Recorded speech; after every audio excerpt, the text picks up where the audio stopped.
जय गुरुदेव मित्रों, मैं ज्योतिष हितेंद्र रावल। माँ भगवती की कृपा से आप सब अच्छे होंगे।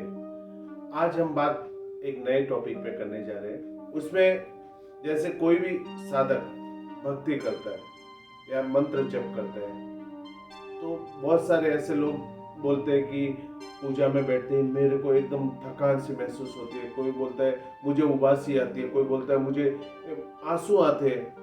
तो अलग अलग प्रकार से होता है। किसी को नींद भी आती है। तो हर एक का कारण क्या है? हर चीज अलग मायने रखती है और हर एक का कारण भी अलग होता है। इंसान जब किसी की भक्ति करता है और वो भक्ति अगर चरम सीमा पे अगर पहुंच रही है, तब बहुत सारे लक्षण अलग ऐसे होते हैं कि भगवान उनके समक्ष आने में और उनके भगवान के और भक्त के बीच का जो गैप रहता है ना, वो बहुत कम हो जाता है। भगवान हमेशा उसको अंदेशा देते हैं। कोई भी शक्ति अगर पास में आती है तो रोंगटे खड़े हो ही जाते हैं, क्योंकि ये किसी और का नहीं, मेरा खुद का अनुभव है। किसी को नींद भी आती है, हाँ आती है। जब वो कब आएगी? जब वो गहरी ध्यान साधना में चला जाता है। मंत्र उसका चालू रहता है, लेकिन ऐसा लगता है वो उस ध्यान में चला जाता है। कभी कभी जैसे वापस उसको एकदम घबरा के वो खड़ा हो जाता है, जैसे गिर रहा है कहीं। ये सब होता है।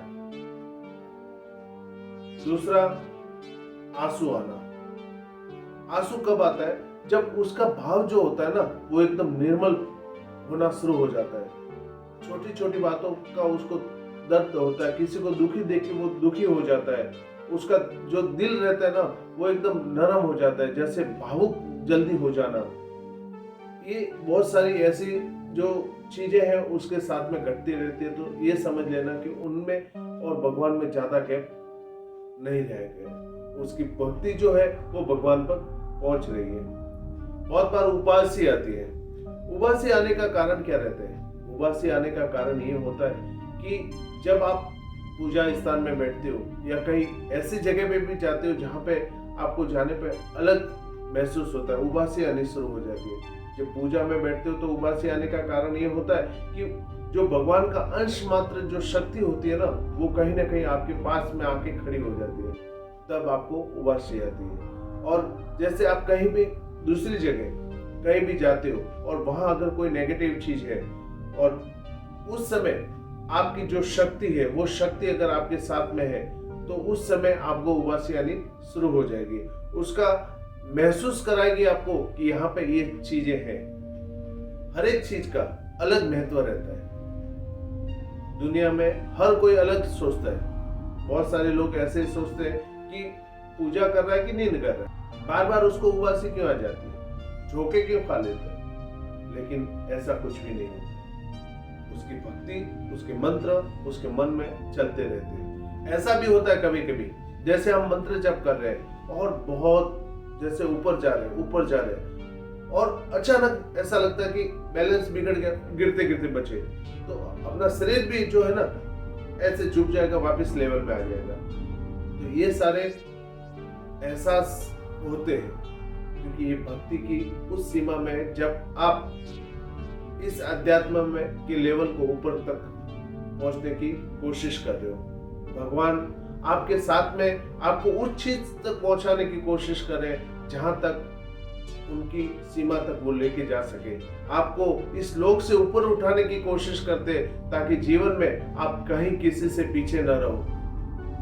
बहुत सारी ऐसी शक्तियां भी है कि भगवान की कोई शक्ति अगर आपके पास में आके खड़ी भी हो जाएगी ना, तो भी आपको अलग वाइब्रेशन या अलग महसूस हो जाता है। कभी कभी ऐसा भी होता है कि जैसे आप भक्ति माला कर रहे हो या ध्यान कर रहे हो और जैसे उससे उठते हो ना, तो बहुत सारा बदन दर्द करता है, जैसे कि बहुत मीलों तक चल के आए। तो उस समय ऐसा होता है जैसे आप तो यहाँ बैठे हो, लेकिन आपकी आत्मा जो है ना, वो कहीं और जाके घूम फिर के वापस उस जगह पे आ जाती है। ये सारे जो सिम्टम है आपकी भक्ति के लेवल को ऊपर बढ़ाने के सिम्टम है।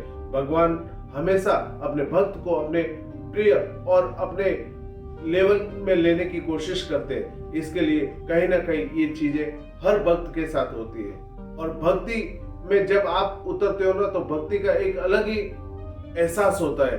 जब आप बैठते हो उसमें तो आपका जो मन है ना एकदम खुशी महसूस होती है कि पूजा हम करने बैठते हैं तो खुशी अंदर से इतनी खुशी होती है जैसे अपने को करोड़ों का धन मिल गया हो। तो ये सारे सिम्टम जब रहते हैं ना तो आप ये सोचिए कि आपकी भक्ति पक रही है। इस जीवन में उस परमात्मा के पाने के सिवाय बाकी कुछ भी नहीं है। और जीवन में अगर कुछ करना ही है तो अपनी भक्ति के साथ साथ लोक कल्याण का भाव भी रखिए ताकि जीवन में आप कभी पीछे नहीं रहोगे। आप जैसे भक्ति तो कर रहे हो उस भक्ति के प्रभाव से बेसहाराओं का सहारा बनिए। उस भक्ति के प्रभाव से आप किसी व्यक्ति की मदद कीजिए।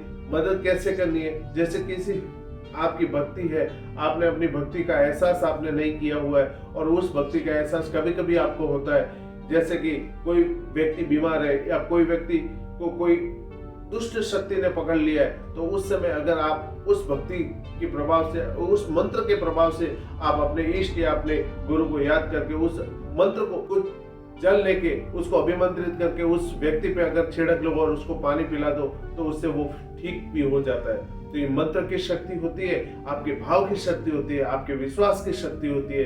तो जिस प्रकार आप अपने भाव और विश्वास से आप अपने भगवान को पाना चाहते हो उसी प्रकार उस भगवान को भी आपको मिलने की उत्सुकता होती है। कभी कभी हम ऐसे कहते हैं ना, अरे यार हिचकी आ रही है, कोई याद कर रहा होगा।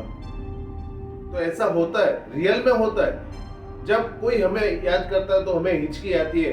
उसी प्रकार अगर हम अपने भगवान को याद करते हैं तो भगवान को भी हिचकी जरूर आती है। उनको भी जरूर एहसास होता है कि मेरा भक्त मुझे याद कर रहा है, इसलिए वो हमारे लिए दौड़े चले आते हैं। इसलिए इस जीवन में अगर भक्ति करना है तो सच्चे दिल से, सच्चे हृदय से कीजिए ताकि आपका भी कल्याण हो, आपके परिवार का भी कल्याण हो और जीवन में कभी आप पीछे नहीं रहो। आज इस अध्याय में हमने जाना कि किस प्रकार उबासी आती है या नींद आती है या फिर रोंगटे खड़े हो जाने या आंसू निकलते हैं तो उसका क्या भाव होता है। आज मैं अपनी बात को यहीं विराम देता हूं और मेरा ये वीडियो अगर आपको अच्छा लगा हो तो लाइक सब्सक्राइब जरूर करें और जो लोग नए हैं मेरे चैनल पे वो भी इसको लाइक सब्सक्राइब करें ताकि जीवन में आपके हर समस्या का समाधान कहीं ना कहीं मेरे से मिल सके।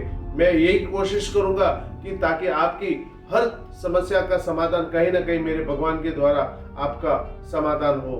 मेरा एक ही भाव रहता है कि जगत कल्याण में जितना हो सके उतना मैं सहयोग करूं। हाँ, पैसा कमाना बड़ी बात नहीं है, पैसा तो हर कोई कमाता है, लेकिन पैसे कमाने से अच्छा है किसी की दुआ कमाना और किसी का आशीष कमाना, क्योंकि जीवन में वही साथ में आता है, बाकी कुछ साथ में नहीं आने वाला है। और आपको अगर ये वीडियो अच्छा लगा, आपके कहीं काम लग गया और आपके द्वारा और किसी के काम लग गया और उनकी दुआ से आपका अच्छा हुआ और आपकी दुआ से कहीं मेरा अच्छा हो जाए, बस यही भाव के साथ मैं अपने इस वीडियो को आगे बढ़ाता हूँ। अगर आपको कभी जैसे कोई कुंडली की समस्या हो, कुंडली दिखाना हो, कहीं ग्रहों का प्रॉब्लम हो तो आप मुझे व्हाट्सएप कर सकते हो, मेरे नंबर पे आप कॉल कर सकते हो, आपकी हर समस्या का समाधान रहेगा। कुंडली का चार्ज जो है वो लगेगा, लेकिन बाकी अगर कोई समस्या है और उसका समाधान चाहिए तो वो आपको अवश्य ही फ्री में प्राप्त होगा। बाकी माँ भगवती आप सबका कल्याण करे। जय गुरुदेव।